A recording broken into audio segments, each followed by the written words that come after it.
Alors, ici, on va continuer sur les champs. Ici, on va voir le champ électrique. Alors, avant de parler du champ électrique, on va parler de la force électrique. Alors, ça, c'est un rappel. Quand vous avez deux charges, parce que quand on parle d'électricité, on parle des champs, des charges. Les charges, c'est quoi? C'est les électrons et les protons. OK? Quand on parle des charges, c'est les électrons et les protons, les positifs et les négatifs.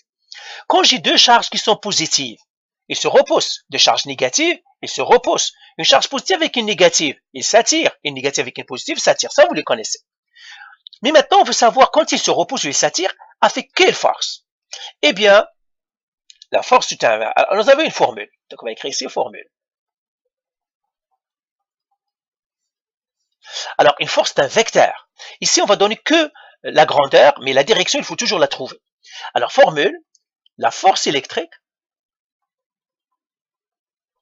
elle est égale à K, c'est un vecteur, fois Q1, fois Q2, le tout sur la distance au carré, fois la direction. Et puis, il y a une direction de la force. Direction. Comment on cherche la direction? En appliquant ces règles-là qu'on vient de faire. Se repose, s'attire. Ça me donne la direction. La direction de la force. C'est ça. Alors, Q1 et Q2 sont les charges. Q1 et Q2 sont les charges. Alors, en quoi on mesure les charges? En coulombes. C'est-à-dire combien d'électrons il y a au fond. Hein. C'est ça, le coulomb, c'est combien d'électrons on a dans les charges. K, c'est une constante, c'est un nombre, il est toujours ça. 9,0 fois 10 à la 9 newton mètre au carré par coulomb au carré. R, la distance entre les charges, en mètres. La distance entre les charges en mètres. Alors, quand on dit une charge, c'est positif ou négatif et de combien? Alors, on va faire un exercice ici pour savoir qu'est-ce qui se passe ici. Donc, regardons un exemple. Alors, exemple ici, j'ai Q1 et Q2. Il me donne la charge de Q1, c'est 2,0 fois 10 à la moins 5 coulombs. Il me donne la charge de Q2, c'est plus 8,0 fois 10 à la moins 5 coulombs. Ils me disent, trouve la force Q1 que exerce F1, pardon, trouve la force F1 que exerce Q1 sur Q2.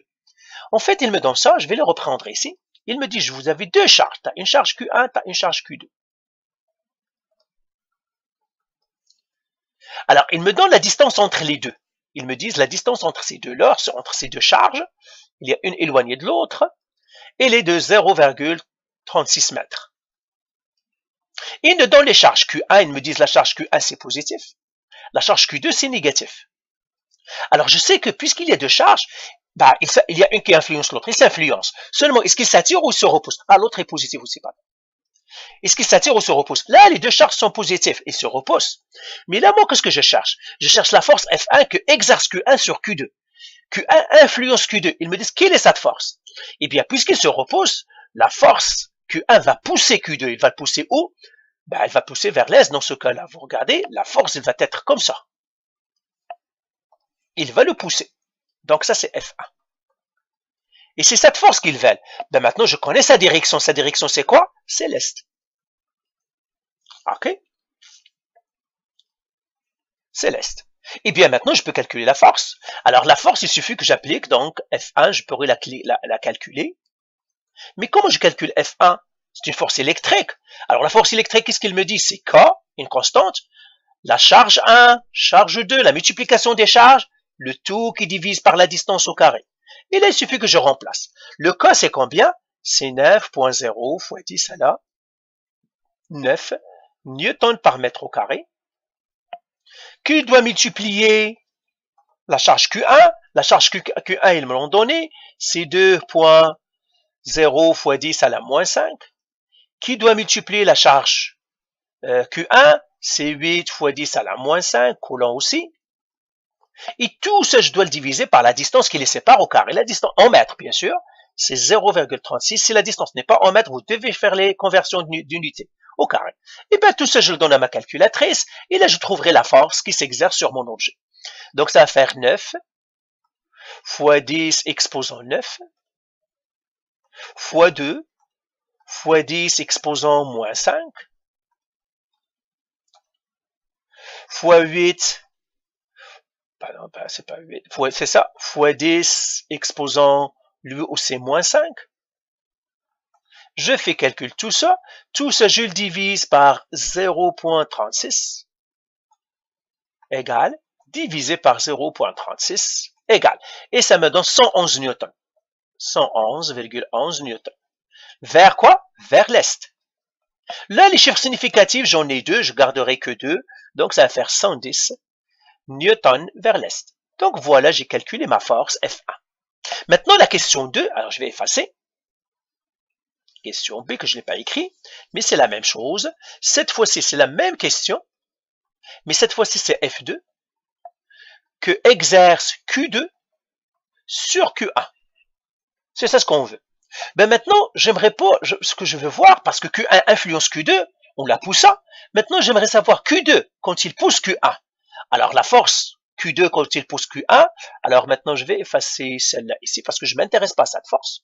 Je m'intéresse maintenant à la force qui exerce Q2 sur Q1. Ben maintenant, parce qu'ils sont possibles, ils se repoussent. Cette fois-ci, Q2, qu'est-ce qu'il va faire? Il va pousser Q1 vers l'ouest. Donc, la force ici, ça va être comme ça. Alors, vous voyez, ça, c'est ma force F2. Vous voyez que l'autre, il le poussait vers l'est.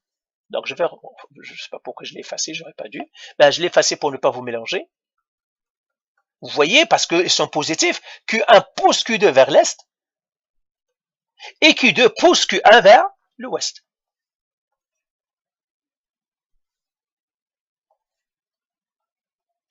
Alors, pour calculer F2, eh bien, tout simplement, je vais faire la même chose. F2 est égal à K, Q1 fois Q2 sur la distance au carré.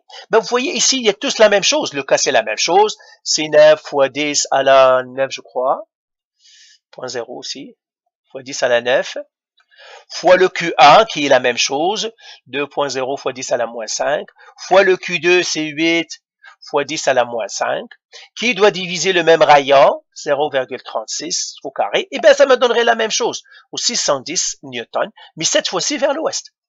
Vous voyez, ici il m'a donné 110 newtons vers l'est, ici ça me donnerait la même chose, mais cette fois-ci vers l'ouest. C'est le principe d'action et réaction, nous en avons déjà parlé, c'est ça, donc là ça va faire 110 newtons vers l'ouest. Et bien voilà comment on calcule la force électrique. Faites attention, toujours, vous devez connaître le sens. Vous devez appliquer ce qui se repose sur les s'attire. D'accord? On va faire un dernier exercice dans une autre vidéo et c'est tout. Allez, bye!